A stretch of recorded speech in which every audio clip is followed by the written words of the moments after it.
Hi everyone, welcome back to my shop. It is Sunday morning, nice and early, and just thought I'd make you all a little YouTube video today of all the upgrades.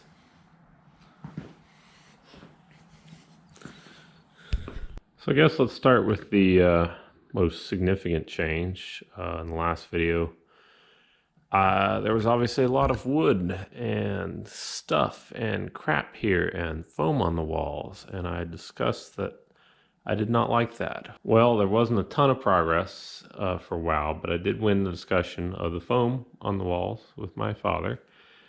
And it came to about August or maybe September, and he wanted the Sydney lathe out of his shop. It was in his way. He wanted to do woodworking there, so I had to move it. And before I moved it, I decided I wanted to put a coating on the floor, which I'll go into in just a second. And before putting a coating on the floor, I needed to paint the walls in case I dripped all over them. So I removed all the foam, scraped off what I could of the glue, ground it, spent a lot of time with a masonry wheel on an angle grinder, and then Dad helped out and painted it white. And then I coated the floor. So let's talk about this. Is a two-part urethane. It's not an epoxy. Overall, I've been pretty happy with it. It's held up fairly well. You can see right here, this was probably the most damage I've gotten, and that's only, for the most part, that's only through the top layer into the lower layer. And I didn't have the best adhesion. I used a little too much activator on the first layer and didn't have enough for the second. And so what that caused is the first layer to set up fast. Even though I hit it at the minimum recoat time, it was already had lost its tack. So the top layer didn't stick as well to it. And of course the top layer was short on catalyst, so it did not set up as hard, nearly as fast. And of course, moving the Sydney lathe in, I had some bricks on the trailer or something. It skid and messed it up. That's been most of the damage, has been moving machinery. Otherwise, it's held up pretty good. Now that it's 6 months later, this top coat has hardened up significantly as well. So overall, it's been pretty good. It makes mopping and cleaning really easy. It dresses up the place, and it makes it really nice and light. So I got the Sydney in. It fits where I thought it would. This is where the Sydney lathe will be going. It'll be going right along that back wall there. Behind, there's a pole right here, so I'll kind of have to, I guess, swing it around and pivot it in. But there's plenty of room, quite well. This pole is not too much of an obstacle to working with it. You know, you still got a good bit of clearance. I'm leaning against the pole, and I've got at least a good 2 feet between me and the lathe. So normal operation is not bad. I've got the lathe that I think a pretty comfortable height for me. So here's my right arm, and you know, I can lean in and see everything. It's not bad. I am working on a backsplash for the lathe so that chips and coolant doesn't fly everywhere. I currently do not have the coolant pump installed. I haven't gotten back to that. Electrical's back on the wall. So this is a good setup. This is all the damage to the floor from where the chips fall from the lathe, so that's not bad. The other thing I'll remark that's really nice about the floor is it has been impervious to every chemical I've used except for cold blue, which is literal acid. So there's some cold blue damage, but it's pretty thin. There's some oil dripped out of the lathe. It's probably been sitting on there for, I don't know, maybe 2 weeks. And just like that, it's gone. Nothing soaks in. So that's really nice. So last video I said I was looking to get a mill. I did buy one. Not sure I made the best choice. This is an Inco. It's a Bridgeport clone, but a little bit different. It has a 3 horsepower 2-speed motor. You can see the spindle RPMs right there. So that is a 4-pole 2-pole motor, not a 8-4, which would be nice and quiet like you have on a lot of lathes.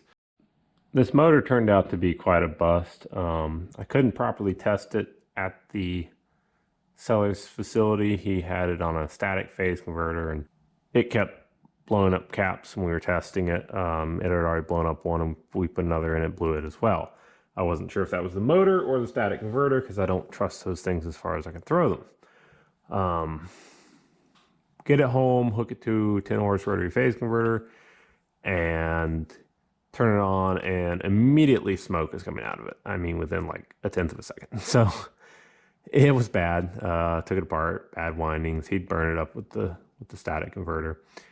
So I did have it rewound by a shop half a mile from my house. They charged me $670, which sucked, but that is what it is.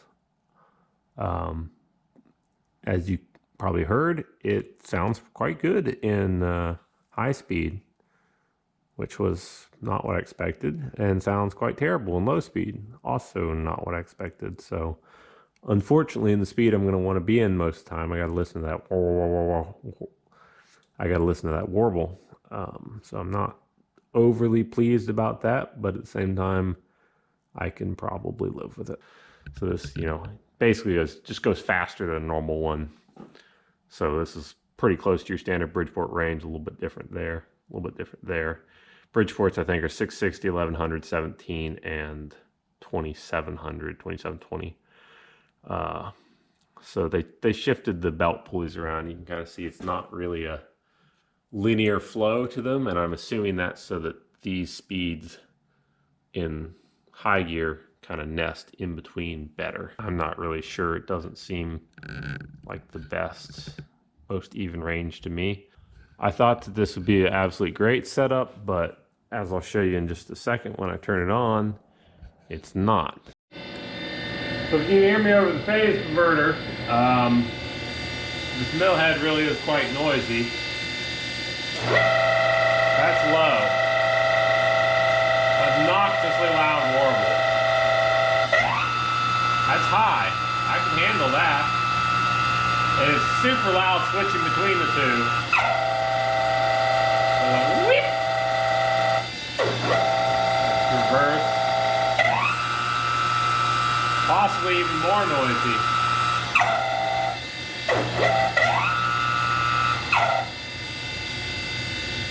Brake. Let's put the belt on it. Alright, so this is 670.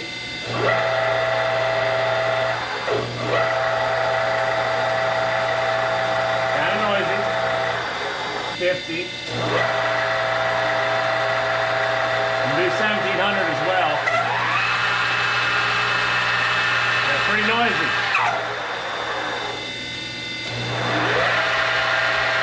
I can barely hear anything. Now it's screaming.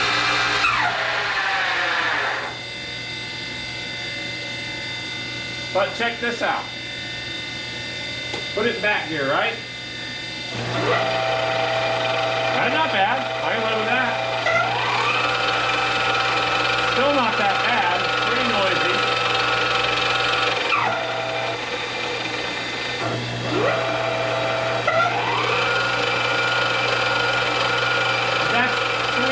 In back here, that's not a typical speed. So I don't really know.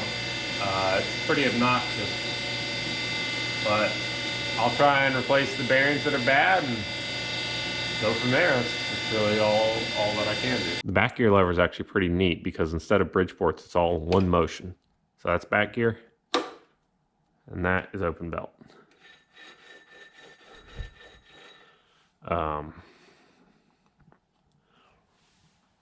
So I'm thinking this machine has very, very low hours, but probably got left out in the rain, as you can see by some of the rust. So I'm thinking there's a bearing down in there that has water in it. That's what's making all the noise. But the reason I bought this machine is the ways are actually pristine on it. I mic'd about 0.2 of wear at best. It may just be machining inaccuracies on the Y. It really doesn't show any. I've got to take all this apart and clean it. It's full of filth, but just in turning this hand wheel, maybe 3/1000ths of backlash is what it feels like. No, about 1.5. It is so unbelievably tight. The X is more like 10, but you know, holy crap, that is so much better than the half turns on a lot of Bridgeports I've used. This is also, I believe, the same machine Inheritance Machining has, if you guys watched him on YouTube. If not, you should check him out. Really, really neat guy making some neat stuff. So basically I need to get off my ass and get this thing finished up. I need to buy a bunch of knobs for it. I need to rebuild the switch housing, probably gonna 3D print something or get some 3D printers. I don't know. I don't like the whole design with having this whole switch only secured by the front. It seems chintzy. So do that, go through the whole lower end of it, and this will be good to go. I stopped by a machine shop called Best Machining in Huntsville, Alabama, and they were going out of business and selling off a lot of stuff. I actually went to go look at another mill in potentially nicer shape. Didn't buy it, but he did have a legitimate and proper Hartford Super Spacer for what I felt was a very good deal. And so I picked it up, and it has this lovely 8-inch buck 3-jaw set true in perfect condition. So that was an absolutely great buy. I used it basically immediately after getting it for a job for a customer.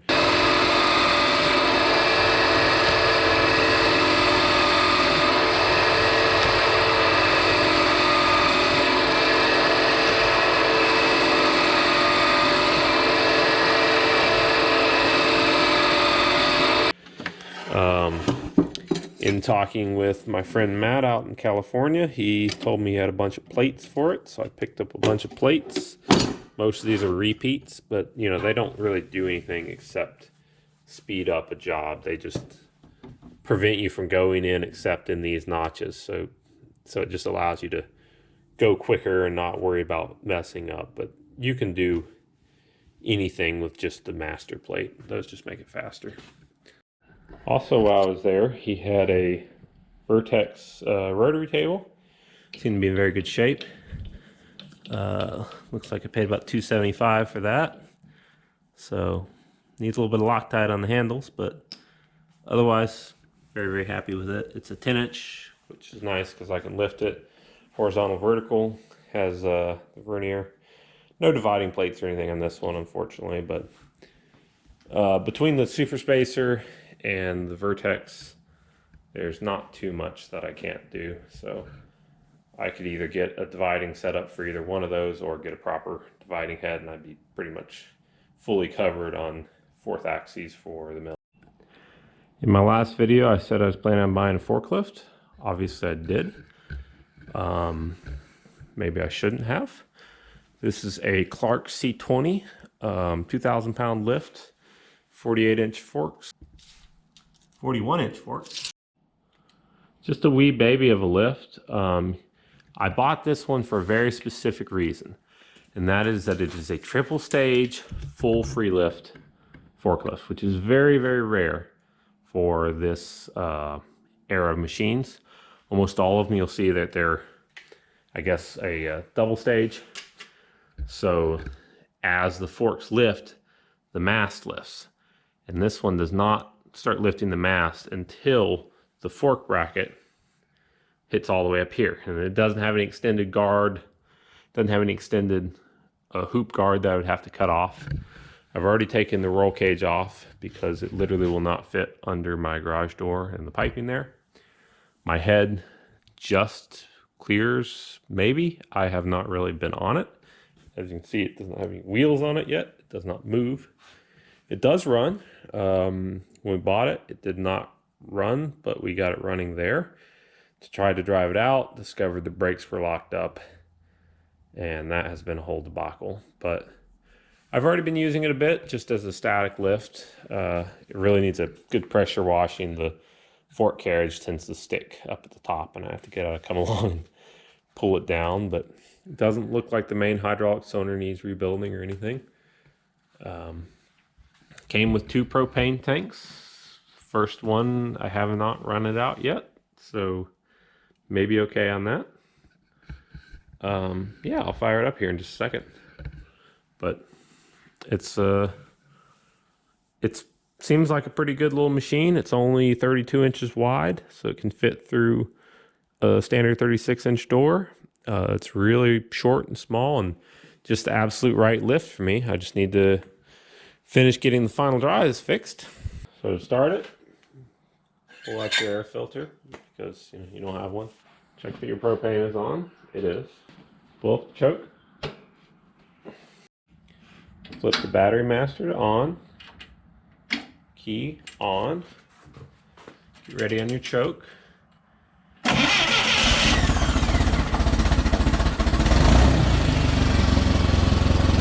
just like that, it's a running machine.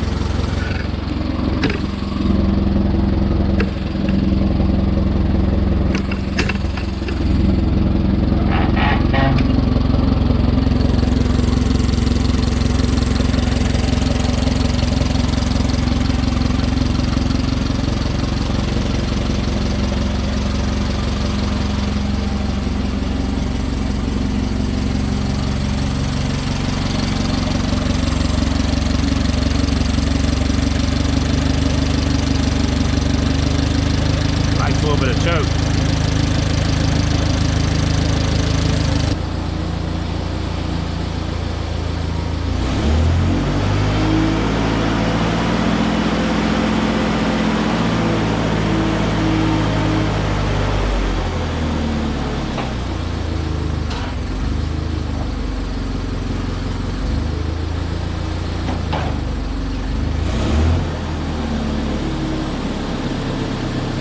Yeah, it needs a little bit of help on the coming down side, but going up works pretty good. So this is the state of the final drives. They are half rebuilt, now covered in concrete dust from doing my floor, much like everything else. Got new brakes for them and everything. I was all set to get them done, but I got stymied by one item, and that is the seal that goes around here, keeps the grease in, keeps the dirt out. That seal is this bastard, 8 3/4 OD and 8 1/4 ID, and you just don't find it. It doesn't exist. Don't waste your time unless you happen to be a seal wizard and you know where to find this exact seal. I've talked to forklift distributors. I've looked through every old catalog. There's no numbers on it that mean anything to Google. It's obsolete. It is fully obsolete. I'm assuming Clark either special ordered this or it existed and soon ceased to exist in the 60s. But I would have just reused it, but I took one up to Dad's to cross-reference it, and not pointing any fingers, but is now missing. So I have to make at least one of them, if not 2 of them. My plans are to make a metal seal body out of that piece of tube and 3D print a rubber sealing surface out of TPU that will kind of push into the metal part, and it will be good enough for the entire 20 hours I put on a forklift every year. You can see the Keller hacksaw is in a temporary location. It has coolant now. Everything's adjusted up, running great. No issues with it. So the most contentious of all my purchases. Yeah, I bought the Fireball Vise. And for some reason, people hate this thing. I don't know.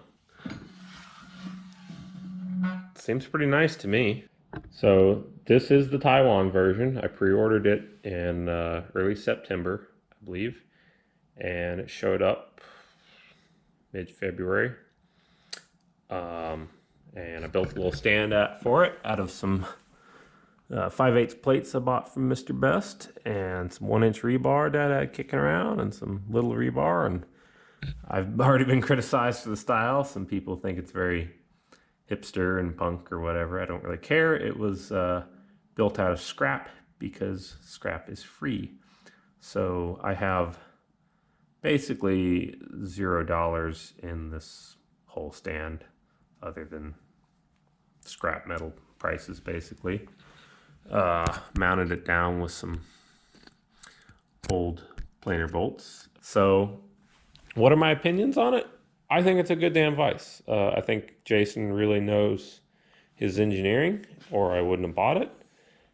His design is very obvious where, you know, what his priorities were, and he executed them very well. He was pretty clear with his machine shop or his casting shop and all that on what he wanted for quality, and I think it's pretty good.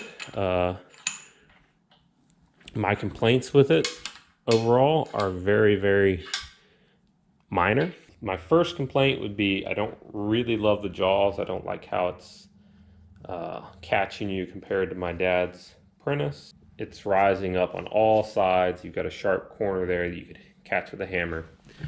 Additionally, I much prefer the Prentice, which has the jaw ledge cut into it rather than this frankly excessive jaw ledge underneath it. I understand that he was going for people that beat on these with hammers. That is a thing that happens.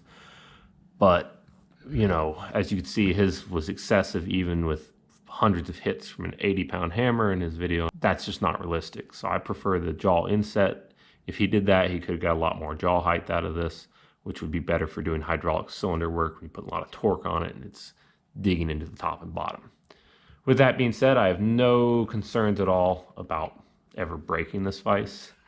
It's built like a chipping vise of the 1920s, 30s, 40s for railroad work or whatever. It does have a really excessively short jaw clearance, which makes it tough for doing really where you're going to want to beat on it. You know, beating a shaft out of a bearing or something. It's not very useful there. And looking at it from the top, you have very little clearance down the side. You've got to buy his extended jaws if you want to do any shaft work. So overall, that's just an L by American Vise design. We should have Dawn Vises like they make in Australia. I think the Dawn Vises are a fantastic design and maybe not as rugged for heavy chipping, but who actually does that anymore? For 99% of our work, they would be a superior design. The handle and meatball is very good. It's short, but it definitely does clamp tighter than any other vise I've ever used, even with the short handle. So I get his notion there. It's very easy to move. It is a smooth vise. On the lock, they're a good design for sure. If they were a little smoother cast, I wouldn't have to loosen them so much. I would like to just be able to do that and be able to spin the vise.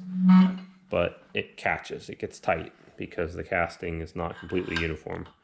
So another turnaround and that has it solved. For a 250-pound vise, it turns pretty easily. I'm happy with that. And I have not had these clamps slipping on me in use, but I haven't used it for very long. So I mounted at 38 inches to the jaws. That's a good height for me. I am 6'5" almost. I paid $1,500 for it, shipped and delivered. There were no additional costs, no tax, no shipping charges. They're now $1,800, and this was supposed to be made in the USA. It was not. It was made in Taiwan.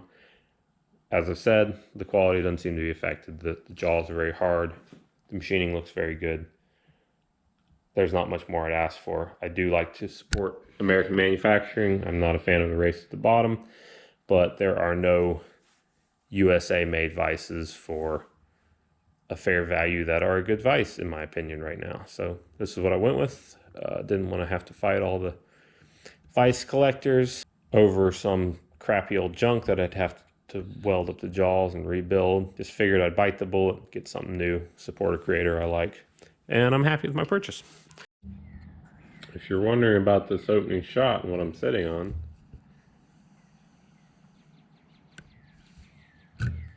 just thought I'd show off how absolutely well this vise holds round stock. It's just clamped in the jaws. As far as the mighty Daewoo goes, well, it's been collecting a thick layer of concrete dust. Not a lot of progress on this. I did get the taper attachment all cleaned up. Yeah, right. It has rusted up again thanks to the salt embedded in it, but it's not much more work to get it back to clean. Just kind of blow off all that dust. I bought another Loris tool post for it. Probably premature, but Doozer's shop sent me a link to a good deal, so I went ahead and snagged that. Everything else covered in concrete dust, need to give it another wash, so hopefully starting back in on this soon. I bought 2 of these carts from Harbor Freight. In my opinion, the US General carts are a really good value for the money. And these narrower ones are not quite as cheap given the size, but I really like how deep the drawer is. You can put a lot in it.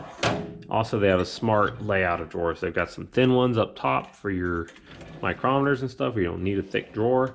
And they get progressively deeper, but they don't get too deep. And that's what I really like. The double wide 52-inch cabinets, you quickly run into the deep bottom drawers, which are not very useful for a machinist. So these are really good. I'm starting to fill them up slowly. They will need a lot more stuff in them, but I got some lathe tools in them and stuff. So that cart over there will service the mill and drill press and the working table for just some general tools. I'll have my smaller drills in there so they can serve the lathe and the small drill press. The Royersford will be going right here, right where this red cart is. And it will stick out into the room a little bit, but there's still enough room to get the forklift through. And so the cart will live right in the middle of the two, and it will be full of all more Staper 4 accessories, which will be serviceable between the Sydney lathe and the Royersford. So I have a lot of options. I can bring something right in the door on the forklift, set it right there on the Royersford table and drill it if I need to drill, say, an I-beam or something. It gives it absolutely the most. I could hang a 20-foot I-beam out the door and still drill into the end of it. So I've got a lot of options there on big work. I think that makes the most sense. And once that's in this alcove, this is pretty much totally complete. I'll probably add some stuff to the walls, but I'll have tool storage, I'll have little drill press, big drill press, lathe, and that can do a lot of rough fabrication with this area and the whole vise. This is going to be my primary working bay, also where I park my car. The mill won't stay there. The Daewoo won't stay there. I don't want these exposed to the heavy, rough working dust, but these machines can handle it just fine. So that's where they will all stay, and I'm absolutely loving to see it come along. As I mentioned in my last video, I was planning on putting in some LED lights, and I did just that. So I got 1, 2, 3, 4, 5, 6, 7, 8, 9, 10, 11, 12 LED bulbs in here. And it is practically daylight. My eyes are probably not very dilated. This is the only lathe I've ever run where I've not had an additional spot lamp. I am running purely off overhead light. I simply have not felt the need for it. It is bright, and I want it no other way. Also picked up this little 12-inch grinder. Hammond of Kalamazoo. It's an old one. I paid about $200 for it. The wheels had one little tiny worn out wheel and a wire brush on it. So I put a 24 grit Norton vitrified aluminum oxide and 120 grit vitrified silicon carbide. Been having trouble dressing it. As you can see by this wheel, it's all chipped out. So it looks like I need to buy a new diamond dresser over the little wheel style ones. This is a Colonial Abrasives wheel, and it works great. Really, really satisfied with that. This whole grinder appears to be in good condition, other than the water tray is busted out. It was quite rusty when I got it, and it definitely needs bearings if you spin it up. It's literally climbing up the balls and falling down. There's about 2 thou lash in there. So I need to get those ordered up. I think they're like 43 something bearings, so not very common, but guy in Vintage Machinery posted what they are in his rebuild, so just need to buy some of those. But let's hear it run.